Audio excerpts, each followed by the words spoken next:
તો અમદાવાદની સાથે સાથે આણંદ પણ જળબંબાકાર બની ચૂક્યું છે। આણંદમાં મુશળધાર વરસાદ વરસ્યો, જેના પરિણામે ત્યાંના માર્ગો પણ પાણીમાં ગરકાવ થઈ ચૂક્યા છે। નીચાણવાળા વિસ્તારમાં લોકોના ઘરોની અંદર પણ પાણી ભરાઈ ચૂક્યા છે। જ્યાં જુઓ ત્યાં પાણીનું સામ્રાજ્ય જોવા મળી રહ્યું છે। ગઈકાલે મોડી રાતથી જે વરસાદ વરસ્યો, સમગ્ર આણંદ જિલ્લાની વાત કરવામાં આવે તો સમગ્ર આણંદ જિલ્લામાં વરસાદ વરસ્યો, પરંતુ આણંદ શહેરના જે દ્રશ્યો છે તે દ્રશ્યો ઘણું બધું કહી જાય છે। કારણ કે આ રહેણાંક વિસ્તાર છે, અહીં આગળ જે સોસાયટી છે તે સોસાયટીના ઘરોમાં પાણી ઘૂસ્યા છે।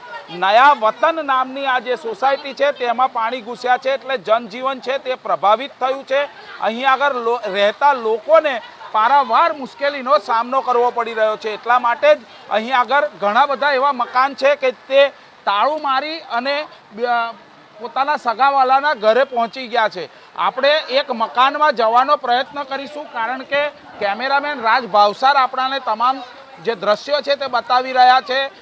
આ એક મકાન છે, તે મકાનમાં કઈ હદ સુધીના પાણી ઘૂસ્યા છે તે બતાવવાનો પ્રયત્ન કરીશું। કહી શકાય કે જે રીતના અહીં આગળ પાણી ઘૂસ્યા છે ત્યારે જે જનજીવન છે તે પ્રભાવિત થયું છે। કહી શકાય કે આ જે વિસ્તાર છે તે વિસ્તારમાં સમગ્ર જગ્યા, સમગ્ર મકાનોમાં પાણી ઘૂસ્યા છે અને પ્રશાસન છે તે પ્રશાસનની ઊંઘ પણ નથી ઉડતી તેવા દ્રશ્યો અહીં આગળ જોવા મળી રહ્યા છે। હાલ તો જે રીતના આ દ્રશ્યો છે ઘણું બધું કહી જાય છે। વિકાસની વાતો કરતું જે પ્રશાસન છે તે પ્રશાસન ઉપર સીધા જ સવાલો આ દ્રશ્યો ઉપાડી રહ્યા છે।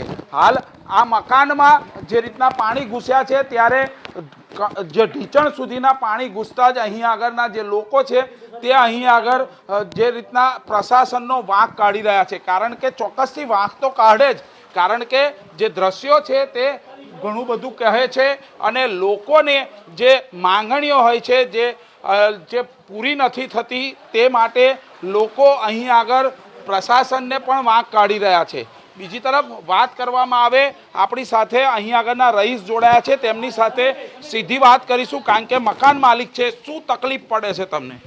અહીંયા આગળ જ્યારે પણ વરસાદ આવે છે ત્યારે ઘરની અંદર પાણી ભરાઈ જાય છે અને ઘર વખરીને ઘણી વખત નુકસાન થયું છે અને દર ચોમાસામાં આ પરિસ્થિતિ થાય છે। આપના માધ્યમથી હું કહેવા માગું છું કે આણંદ નગરપાલિકા અમને મોટા ભૂંગરાવાળી નવી લાઈન સ્ટ્રોમ વોટર લાઈન નાખ્યા લે, જેથી અમારે આ પાણીની જે ઘરમાં જે ભરાવાની સમસ્યા એ હલ થાય।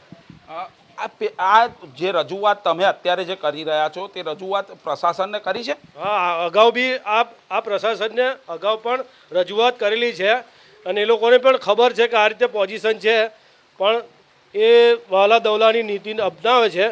તો મારી આપના માધ્યમથી અપીલ છે કે આનો જલ્દી નિકાલ લાવે, જેથી કરીને આ ઘર વખરીને નુકસાન ન થાય અને પાણી ભરાવાની સમસ્યા છે એ હલ થાય।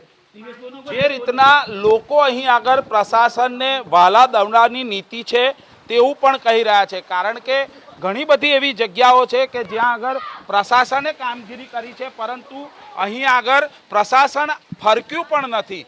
અત્યારે જે અહીં આગળનો માહોલ છે તે માહોલ ઘણું બધું કહે છે, કારણ કે અહીં આગળ જે પાણી છે તે ઘરોમાં ઘૂસ્યા છે અને ઘરોમાં ઘૂસી અને અસ્તવ્યસ્ત કરી રહ્યા છે। લોકોના પરિવાર જે છે તે પરિવાર પણ અહીં આગળથી સ્થળાંતર થયા છે, સગાવાલાના ઘરે જવા માટે મજબૂર થઈ રહ્યા છે, કારણ કે અહીં આગળ જે રીતના પાણી ઘૂસ્યા, મોડી રાતથી જે વરસાદ અવિરત વરસી રહ્યો છે ત્યારે મહત્વની વાત કરવામાં આવે તો ઘરમાં પાણી ઘૂસતાની સાથે જ અહીં આગળના પરિવારો છે તે બીજે શિફ્ટ થયા છે।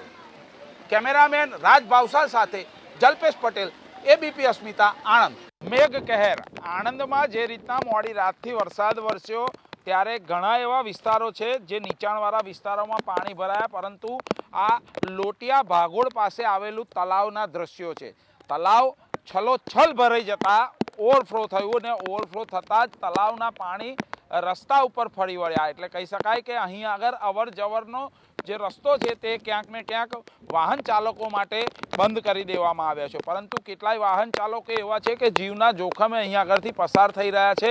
મહત્વની વાત કરવામાં આવે, જે રીતના વરસાદ વરસ્યો અને જે નદી નાળા છે તે ક્યાંક ને ક્યાંક છલકાયા, તે જ રીતનું આ જે તળાવ છે તે છલકાયું ને એનું પાણી જે છે તે સમગ્ર બહાર આવ્યું. કહી શકાય કે હજુ પણ વરસાદ થમવાનું નામ નથી લેતો, એટલે હજુ પણ આ જે તળાવ છે તેમાં પાણીની જે પાણી છે તે ઓવરફ્લો થાય અને વધુ પાણી જે છે તે અહીં આગળ રોડ ઉપર પથરાય તેવું લાગી રહ્યું છે. કારણ કે અહીં આગળ નજીકમાં રહેણાંક વિસ્તાર છે. જો આ પાણી હજુ પણ વરસાદ ના થમે અને જો પાણી હજુ પણ ઓવરફ્લો થાય તો ચોક્કસથી જે જનજીવન છે તે પણ અહીં આગળનું પ્રભાવિત થઈ શકે તેવા શક્યતાઓ અહીં આગળ લાગી રહી છે. હાલ તો જે રીતના તળાવના દ્રશ્યો કેમેરામેન રાજ ભાવસાર બતાવી રહ્યા છે કે જે રીતના તળાવ છે તે છલોછલ દેખાઈ રહ્યું છે અને કંઈક અલૌકિક નજારો પણ અહીં આગળ જોવા મળી રહ્યો છે. હાલ વરસાદ હજુ પણ થમવાનું નામ નથી લેતો. વરસાદ જો વિરામ લે તો ચોક્કસથી